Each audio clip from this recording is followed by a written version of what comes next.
Hi, my name is Manpreet Chima. Welcome to my presentation of Assessment Task 1 EDES 101. Today I'm going to share my learning journey and teaching philosophy with you.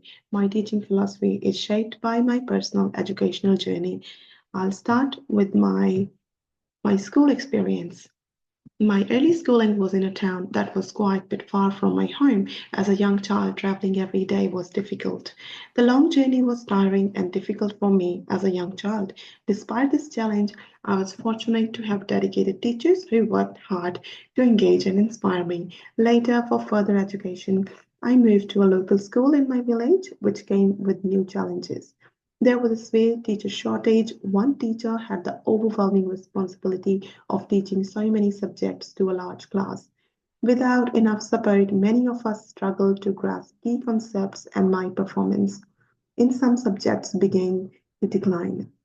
And then a transformative experience happened in my life.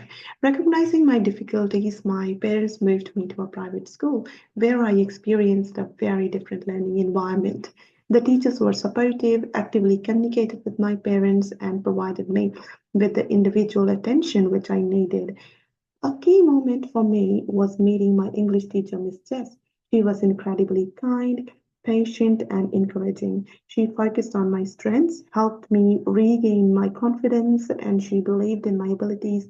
She still inspires me today, and her teaching style has shaped how I approach education. So my own struggles with excess and inadequate support drive my passion and advocating for inclusive education, ensuring that all students, regardless of their background, receive the attention and resources they they need. Now, going to my emerging teaching philosophy, my personal experience of educational inequities shaped my commitment. I recognize that students face diverse challenges, including socioeconomic disadvantages, language barriers, and personal struggles. Therefore, I aim to implement differentiated instructions, ensuring that each student get the adequate support. One of the most transformative moments in my education was meeting my English teacher, Jess, as I discussed in the previous slide. She did more than teach, she made me feel seen, heard, and capable. Her encouragement reshaped my confidence, and I now understand that learning is deeply relational. Inspired by her, I want to foster a classroom environment where students feel safe to express themselves. I believe in a constructivist approach where learning is not a passive absorption of facts but an active, meaningful process shaped by students' experiences and interests.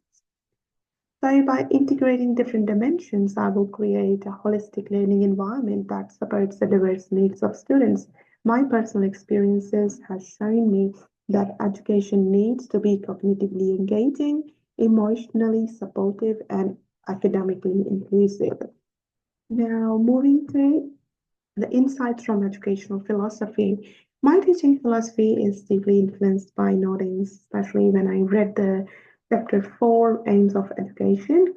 Noddings focuses on the important task of educating children rather than just talking about the aims of education.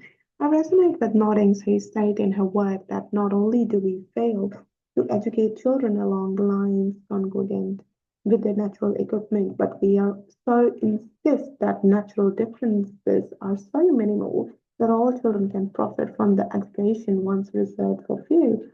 While educational equity is important, this does not mean every child should follow the exact same curriculum designed for, for, for selected for selected children. Noddings advocate for the various types of education that caters to children's diverse interests and talents, and it resonates with my teaching philosophy of giving individual support.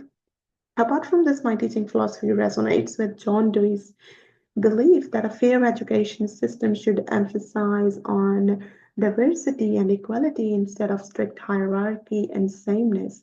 Schools should not simply divide students into easy, average, and hard ones with the assumption that harder is better. Instead, we must cooperatively make an engaging curriculum that aligns with students' talents and interests. True democracy in education means valuing all forms of knowledge and success, not just the paths that lead to elite academic achievement. as Beast challenges the standardization of education and argues that education is about education. It's not about learning. So, my personal journey from struggling in school to receiving individual support has taught me that a great teacher is someone who believes in children's strengths, provides guidance, and nurtures them. References. Thank you. Thank you for listening to me.